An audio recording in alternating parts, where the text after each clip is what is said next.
tomorrow, Miss Cutler. Now roll under the tree. Thank you, John.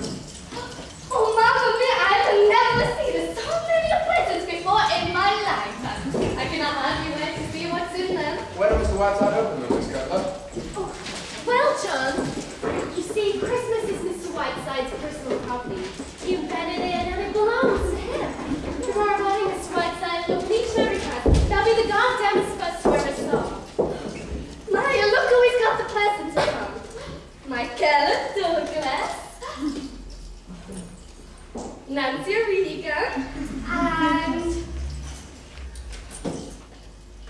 oh, Laura Bush. I cannot hardly wait for tomorrow.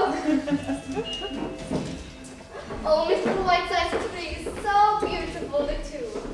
Mr. and Mrs. Stanley had to put theirs in the bedroom. They cannot hardly undress at night. Good evening, Mr. Jefferson. Merry Christmas. Good evening, John. Good evening, Maggie. Merry Christmas, Sarah. Merry Christmas, Mr. Jefferson. Say, what a quiet old black man on a weekly chat show for you. What did his sponsors give? They gave a full year's supply of that product, Cream of Mud. They'll give it right back to them in his TV appearance. Wait until you see tonight's show. The script's so sturdy, I've been able to get it off my fingers since I first copied it. I'll bet. The cotton clean. Under the influence of God knows what, I bought you a Christmas present. Why, Mr. Jefferson, sir? Only I'd like you to run downtown and take a look at it before I throw away my hard-earned cash. All right. Sherry, I'm going downtown for a few minutes. Noel, Mr. W. Where are you off to now, Madam Butterfly? I'm being given a Christmas present. And if you want done downtown? Yes, bring baby a lollipop. By the way, there's a wire here from Stephen Fry. He doesn't know what time he's going to get here, but he thinks it'll be some time tonight. Stephen Fly's one of my heroes. Where are we going first? I wonder what you brought me like a 10-year-old kid. You know, you look like a 10-year-old kid, Maggie. At that. Hello, operator. Will you give me the mansion house, please? No, I don't know that number. Hello, mansion house. Tell me, has a Miss Lorraine Sheldon arrived yet? Yes, Miss Lorraine Sheldon from New York. She hasn't, eh?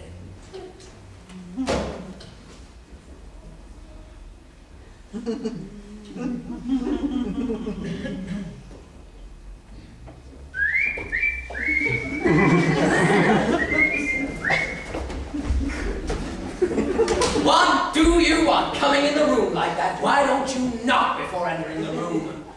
But I wasn't coming in. I was coming out. Miss Green, you are obviously in this room. Isn't that right? Yes, it is. But Therefore, you came in. Hereafter, please knock. There's some expressman here with a great for you, Mr. Whiteside. I told him to bring it round front. Thank you, John. Don't stand there, Miss Green. You look like a frozen custard. Go away. Whiteside? Yes, sir. American Express. Bring right in here. Who's it from, John? Sir Randall Fine, the Polar Explorer. Why? Some kind of animal. Sex animals were to feed him at 7 o'clock this morning. Why? They're penguins. 2, 3, 4 penguins. Hello, my pretties. Directions to feed them are on the bottom. Careful, you will start to loose. To be fed on whale blubber, eel, and cracked lobster. You know, they make the most entrancing companions, John. I'd like you to put them in the library, in there with me. Maybe you should ask Sarah to order a couple dozen lobsters. Yes, sir. I don't suppose there's any whale blubber in this town. Oh, yes, there is. The door was open so wide. Merry Christmas! Merry Christmas, Mr. Bradley. Merry Christmas. I'm sorry you happened to drop by now. I have to do my yogi exercises. Mr. Whiteside, it's been a week now. I'm sorry, Doctor. My book, you know. When are you going to start work on my book? What's your name, Evie? Good evening, Miss Green.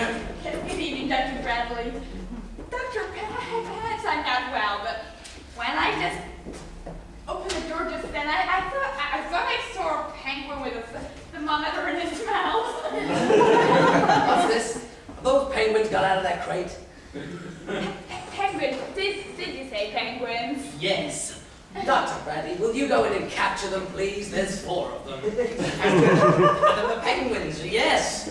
Yes. And Miss Green, will you entertain them, please, until I get in there? Yes, sir. The Christmas tree in the bedroom just on Mr. Stanley. He's got an enormous bump on his forehead. Why isn't that too bad? Go ahead, Doctor. Go on, Miss Green.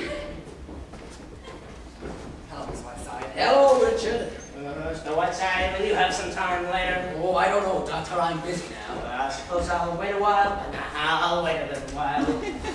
Dr. Bradley is the greatest living argument for mercy killings. Mr. Whiteside, do you mind if I take a look at some pictures I've just taken? I would love you to see them. I certainly will.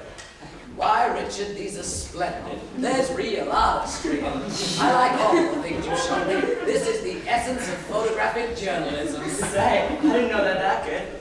I just like taking pictures, that's all. Richard, I've been meaning to talk to you about this. You're not just a kid fooling around with a camera anymore. These are good. This is what you ought to do. Just do some of those things you were telling me about. Just get on a boat and get off wherever it stops. Galveston, Mexico, Singapore. Just get off and take pictures, millions of pictures, terrible pictures, wonderful pictures, everything.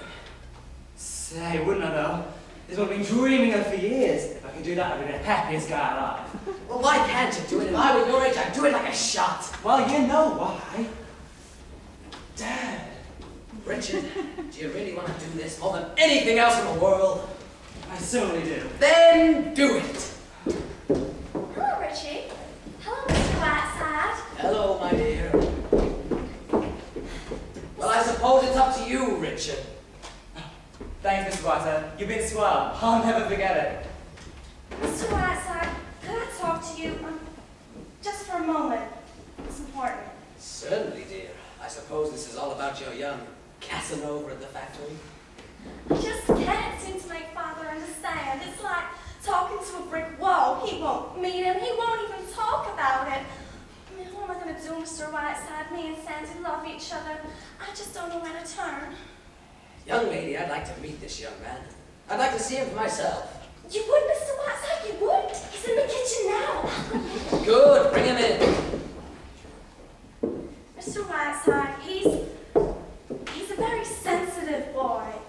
You will be kind to him, won't you? God damn it, June. When will you learn that I'm always kind and courteous? Bring this idiot in. Sandy! Sandy! Here he is, Mr. Whiteside. This is Sandy. How do you do, sir? How do you do? If June has told you anything at all, Mr. Whiteside, you'll know the jam we're in. You see, I'm a communist, Mr. Whiteside. I'm an organizer.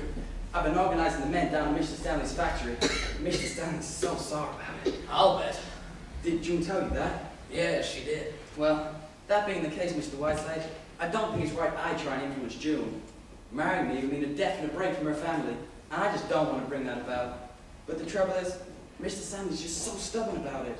Me and June fell in love, Mr. Whiteside. Mr. Stanley behaves as though it was all just a big plot. He's already tried to fire Sandy twice out of the factory this month, but he couldn't on account of the Wainwright, thank God. He even thinks I wrote that. If only let me talk to him. If only let Sandy talk to him. Well, we've been over all that, June. Anyway, that's not the point. I got word this morning that I needed in Chicago. I'm after going to Frisco from there. So you see the jam we're in. Sandy's leaving tonight, Mr. Whiteside. He'll probably be gone a year. We simply have to decide now. My dear, this is absurdly simple. Stripped of its externals, what does it come down to? The possibility of making your father unhappy. Is that right? Very unhappy. That isn't the point. Suppose your parents are unhappy. It's good for them, develop their characters. Look at me. I left home at 4 and haven't been back since.